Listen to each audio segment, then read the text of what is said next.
Hello everyone. This is our first podcast, and I am Ayush Singh. Hello, I'm Devaprasam Gupta.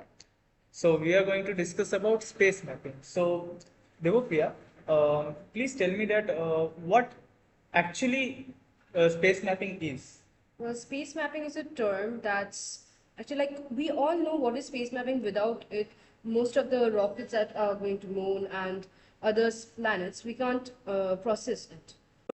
So as you said, if I explain it further, then I can say that spatial mapping is the ability to use a combination of external and intentionally generated information to construct a mental representation of the surrounding environment. Um, it is shared by a wide range of, of species from fish to humans and thought to have ancient evolutionary origins. So, spatial mapping, also known as 3D reconstruction, is the ability to create a 3D map of the environment. It involves using a combination of external and internal information to construct a mental representation of the surrounding environment. So, spatial mapping can be used for collision avoidance, motion planning, and blending the real and virtual worlds. It also allows objects to be placed on real surfaces, which can help anchor objects in the user's world.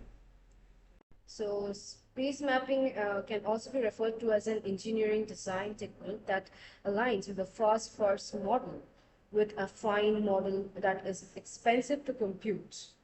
The technique combines the accuracy of model simulation with the speed of Course's model optimization to approach to the solution of defined model optimization problems. These are also called astronomical atlas. So now let's talk about the history of space mapping. Space mapping is based on mapping began in 1961 with NASA range probes in the moon using television camera. Five more orbits were displayed through 1968. Their missions resulted over 500 maps of the moon from local to global before 1975. Okay.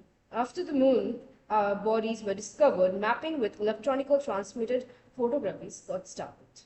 There is a wide spectrum of terminology assist.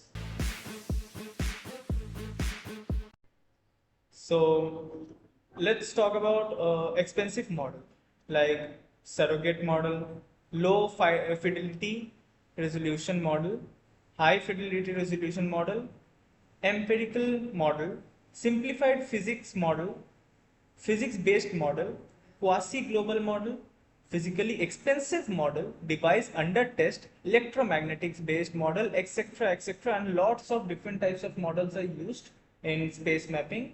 And like this mapped course model, surrogate optimization, these are the uses of these models like parameter extraction, target response, optimization space, validation space, neurospace mapping, implicit space mapping, output space mapping, and many kinds of these kinds of uses are there. So I think that this was pretty good knowledge for both of us. Yeah. Regarding space mapping. So we got to know a lot of things about space mapping. So thank you so much, everyone. Thank you very much. This was our end of the podcast. So let's meet you soon. Yes.